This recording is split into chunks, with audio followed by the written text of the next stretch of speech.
10월 11일 월요일 시카고 윈TV 미주 핫뉴스입니다.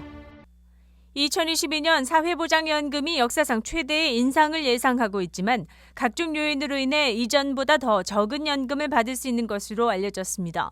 시니어 시티즌스 리그에 따르면 2022년에 사회보장 퇴직자의 혜택은 약 6%의 사회보장 생활비 조정 COLA를 받게 될 전망입니다. 이것은 수십 년 만에 가장 큰 혜택 증가이며 은퇴자들은 월 평균 연금에 $93가 추가될 예정입니다. 하지만 연간 생활비 조정은 CPIW라는 소비자 물가지수의 변경 사항을 기반으로 하며 실제로 상승한 물가를 바탕으로 하기 때문에 연금 상승으로 인한 이득이 크지 않을 전망입니다. 전문가들은 이번 물가 상승이 내년에도 지속된다면 이번에 연금 인상폭 체감이 축소될 것으로 보고 있습니다.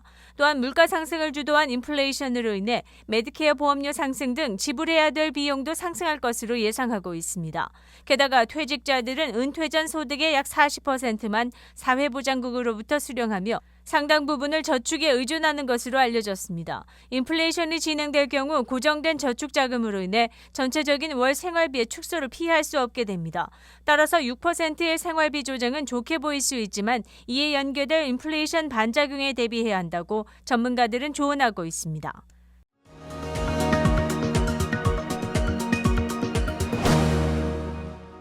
현재 미국 최대 식품 제조업체 중 일부가 현재 공급이 부족하다고 밝힌 후 곧 다가올 연휴 기간에 일부 제품의 공급이 불가능해질 수 있다고 알렸습니다.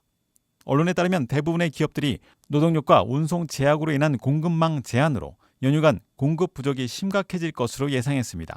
식품 제조사들은 이에 대비해 연휴 기간 동안에 특정 품목에 대한 할인 행사 등의 취소를 요구했으며 일부 브랜드들은 구매 한도를 지정하기도 한 것으로 나타났습니다. 10월 첫 주 조사에서 모든 냉동식품들의 15%가 매장 진열대에서 품절되었고 음료의 18%, 스낵의 16%, 캔디의 15%가 품절된 것으로 나타났습니다.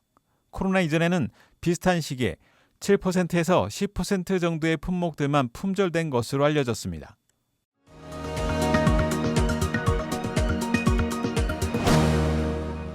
사우스웨스트 항공은 지난 10일 대규모 결항에 이어 11일 월요일에도 수백 편의 항공편이 추가로 결항됐습니다. 플라이트 어웨어에 따르면 항공사는 11일 348편을 취소하고 201편을 지연시킨 것으로 알려졌습니다. 달라스에 본사를 둔 사우스웨스트 항공은 일요일에만 1000편을 항공관제 문제와 악천후로 취소했습니다. 하지만 다른 항공사에서는 이런 대규모 결항이 없어 의문을 자아내고 있습니다. 한 분석가는 논평에서 직접적인 원인은 밝혀지지 않았으나 최근 발표한 직원 백신 의무가 원인일 수 있다고 분석했습니다. 사우스웨스트 항공조종사 노조는 이를 부인했습니다.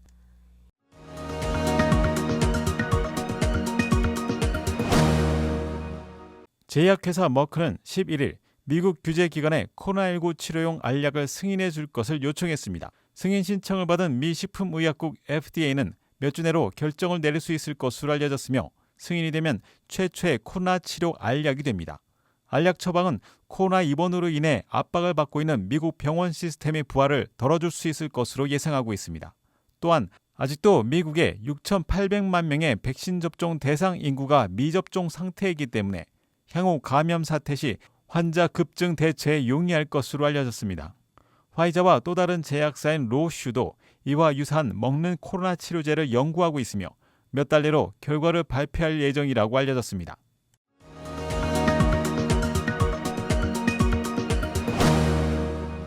(2024년부터) 캘리포니아주에서는 가솔린을 사용하는 잔디깎기와 같은 실외 도구들의 판매가 금지됩니다. 게빈 뉴섬 주지사는 2024년 1월부터 가주 내 해당 기기들의 판매를 금지하는 의회 법안에 9일 공식 서명했습니다.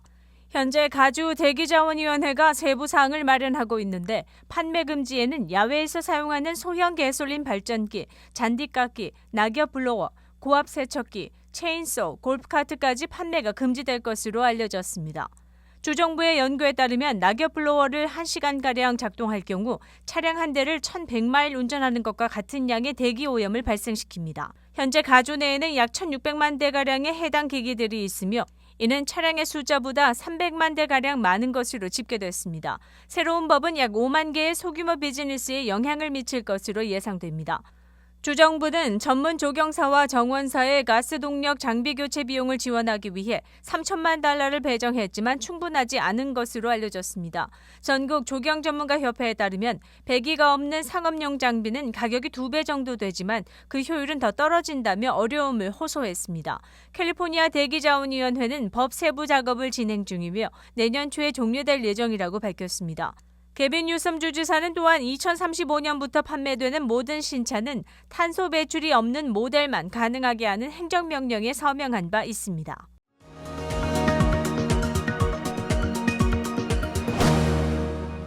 시카고 교외 지역에 본사를 두고 있는 올스테이트는 직원의 95%가 팬데믹 기간 동안 지속해서 재택근무를 함에 따라 본사 건물의 매각을 발표했습니다.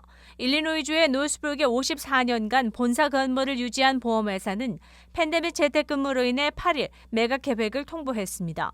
올스테이트 측은 차후 헤드쿼터 건물에 대한 계획은 발표하지 않았으나 일부 직원들이 시카고 사무실 공간이 필요하면 그에 따라 유동적으로 사무실을 운영할 것이라고 밝혔습니다.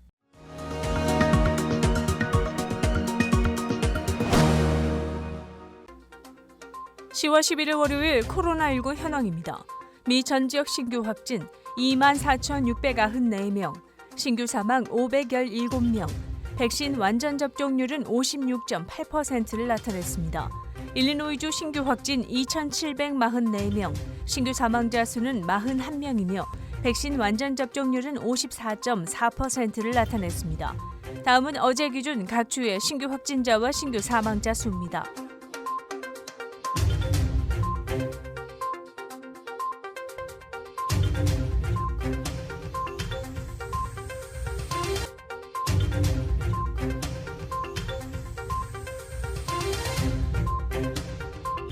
다음은 각 주의 백신 완전 접종 비율 상황입니다.